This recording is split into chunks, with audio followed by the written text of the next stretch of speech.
Good morning, DXN. Welcome to DXN, the world's largest Ganoderma producer. Started its journey in Jitra, a small town in Kedah, Malaysia in 1993.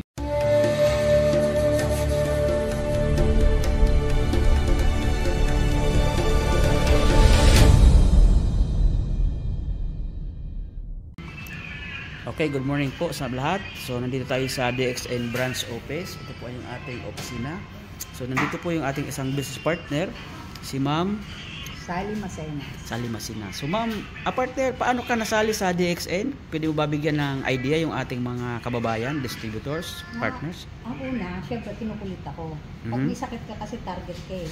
Okay. Ng lahat ng supplements. So, ang DXN, siya yung kinakayaw-ayawan ko. Sabi ko nga, for 9 years ako nagsasakit, lahat gagamitin ko, wag na wag lang ang DXN. Ganun ko sa katigas sa tinatanggihan. From 1999, nag-start ng bleeding ko. Dinudugo ako ng stop. So 1999, di ganun itong DXN, di ba nakakatawa. 1999, puro reject ko nung naabot sa akin, yung mga nag-aalok sa akin. Kasi nakakapanood ako ng hindi ko nabagitin yung product ng isa. Napanood ko sa news, laging nire-raid kabute. Sabi ko, pare-parehas lang niya, peke niya, kaya hindi ako gagamit niyan. Sabi naman ng iba, sabi, hindi, iba naman to DXN yung company. Sabi ko, kahit na, syempre, pag nasira yung company, papalitan niya lang pangalan. Ganun lang yun. Ganun ako tumingin. Kaya, wala sa akin nakalusot na ng DXN.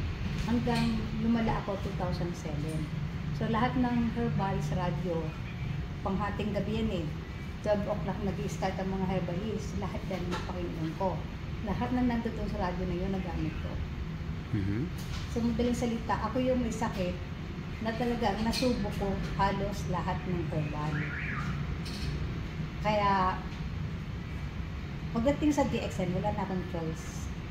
Kasi, ano na ako, sumuko na yung kapatid ko. Ang laki-laki ng budget sa akin doon sa last na ginom ko. 20,000. Pag may sakit ka kasi, sa lahat ng herb, 20,000 yan eh, a month, minimum. Siyempre, hanggang saan yung 20,000, yung buwan, isang taon lang ako nasuportahan nun. Sabi ng kapatid, hindi ka naman niya, pinapagaling. Dinumilitan siyan mo, lalo pa lumalaki, ang liit mo, lalong lumalaki. Tapos, hindi yung dugo mo. Kaya, tingin ko, hindi ka pinapagaling. Wala na tayong pera. So, karamihan ng may sakit na pupunta sa DXN, wala na talagang pambili. So, nag-decide sila na ipa-opera na lang ako. Kaya lang yung, ko noon, sitwasyon ko, butak-butak na labi, lagas ng puso, pati ko naubos na yan. Talagang hindi na kaya sa operasyon, tingin ko sarili ko. Saka, isa pa sa iniiwasan ko, lahat ng hospital na nakikita ko, may katabing puneraria. Yung lagay ko, parang yung babagsakan ko talaga, puneraria. Sabi ko, hindi ko, gagawa ko ng paraan. Nakipag-negotiate ako sa kapatid ko. Sabi ko, baka pwede, inom muna ako ng DXN. DXN. Pero ano yung pinaka-health problem niyo, partner? May multiple myoma ako. Myoma? Hindi na kayang bilangan ng doktor. Pero yung malalaki talaga, may 11 by 16 cm. So, ganun kalalaki ang sukat ng doktor ko. May record naman yan, sa ibang hospital. Hanggang sa lumala na dinala ako. Tapos, hanggang sa sinalina na ako ng walang bag na dugo. Mahal ang dugo ko. Type AB positive. So, ibig sabihin, yung pagkariniwang dugo, yung panahon na yun, nasa 1,900 lang. Ang dugo ko, 2,500. So, nung hinulok ako ng DXN, para lang natigil na sila. Ito? Oo, lahat yan. Itong Yung una nga nag-donate sa kanya, pinamigay ko eh. Products kasi natin. hindi ako naniniwala.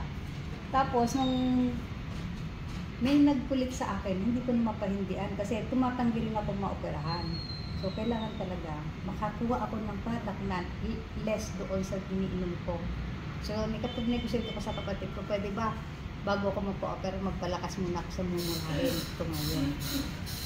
Dahil mahilig naman ako magkape. Manas na manas pala ako noon, magamaga ako.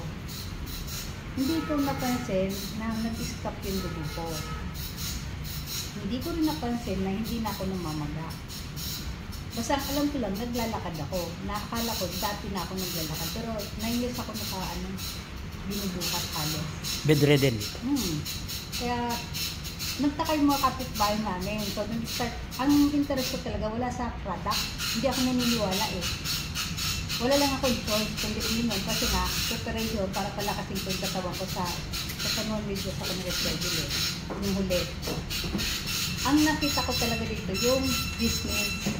Sabi ko, wala nang pera kapatid ko. Pag ako nag-network, pag ako kumita ng 20, babalikan ko yung sinasabi sa gari therapy, yung average.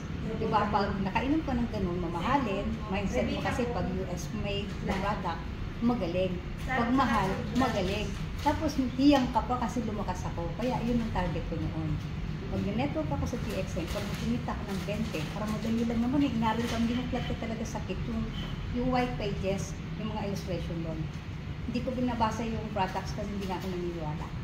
Kasi ang katulang ko lang, inom lang ako.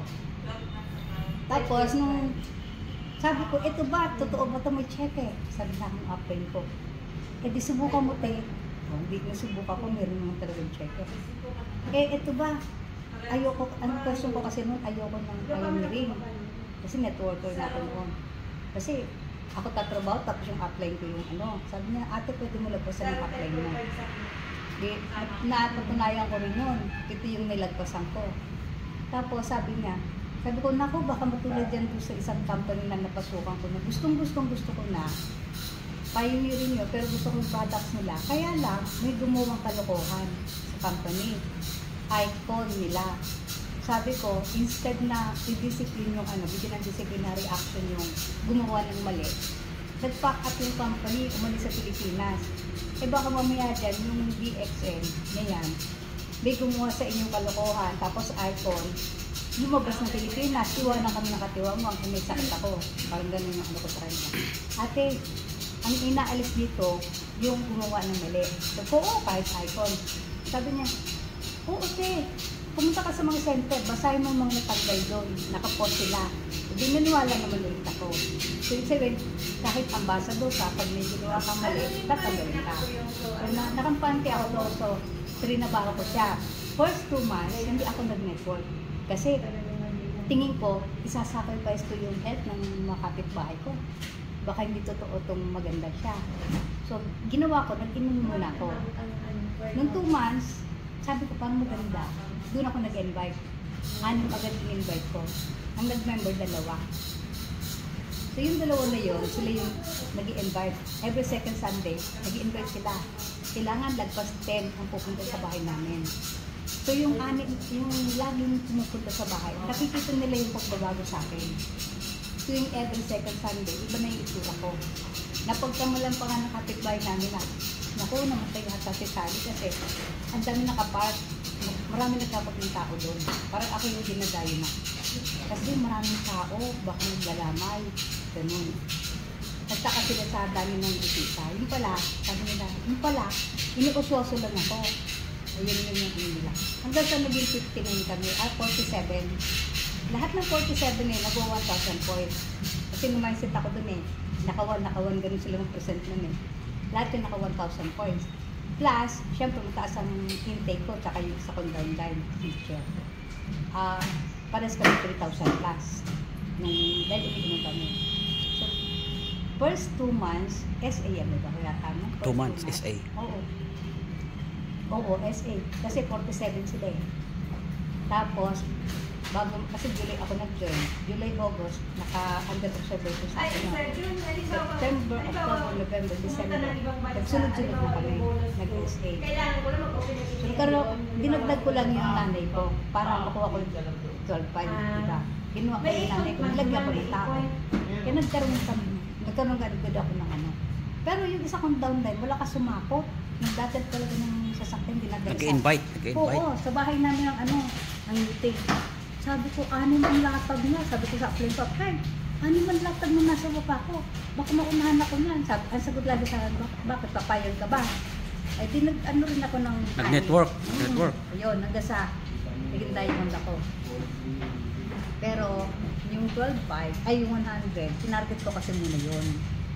Eh, yung apply ko, nababasa ko sa kanya, pinupush niya ako mag-diamond. Sabi ko, nahabol mo lang yung position mo Ako, hinahabol ko yung incentive niyo para magkaroon ng punan. Partner, in short, napagaling ka ng products natin. Yes. Tapos at the same time, kumita ka pa. Kumita. Nagkaroon ka ng goiter, no? Laki-laki niya noon, ang tigas-tigas niya. Oo, ngayon parang wala na, no? Wala talaga. So dahil sa effectiveness ng ating Ganoderma, no? Tiyan ko, na sobrang laki. Yung malaki, no? Yung nakabistida ka na lang. Parang siyang, hindi, nakabukas nga yung tiyan ko, pinakita ko talaga eh. Siyang parang siyang nabuwan na Parang buntis. Wow. Pero buti pa yung buntis, siyang nabuwan na lumakas siya. Talagang Ako siyang lumaki. miraculous. Kaya sabi ko, yung una kong target na mag-network ako rito, para pag kumita ako, babalik ako sa mamahalin. Ang tanga ko naman kung babalik pa ako doon. Oo, gumaling ka na sa DXN products eh. 2 months pa lang may nangyari, yung 1 taon ko hindi ko lang nangyari. Kaya sabi ko ganun. Kaya sabi ko nakakamatay ang pride. Kasi ma-pride ako noon eh. Ay, nagbitaw ko ng salita na hindi ko gagamitin yan. Pero, sabi ko sa mga tao, pag hindi kayo nagtiyaga, hindi kayo nagtiwala, hindi ako may problema doon, kayo may problema sa pagkakas. Ganyan ang hunting ko lagi ngayon kasi siyempre dama ko yung mga sakit, maarte yan eh.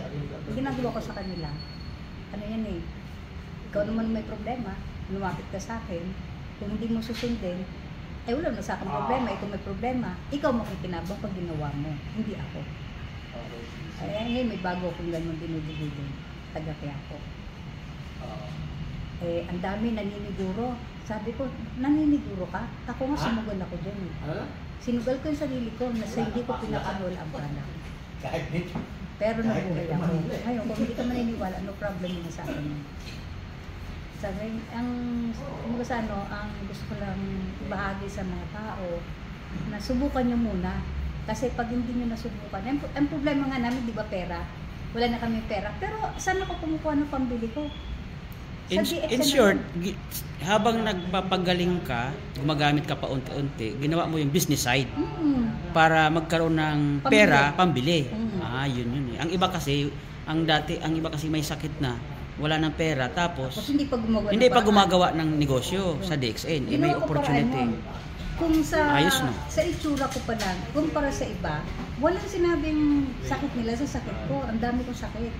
May multiple myoma ako, may goiter ako, tinubuan pa ng sa ibabaw. Ang tiyan ko pagkalalaki, ang kidney ko hindi na rin nagpapunction ng halos.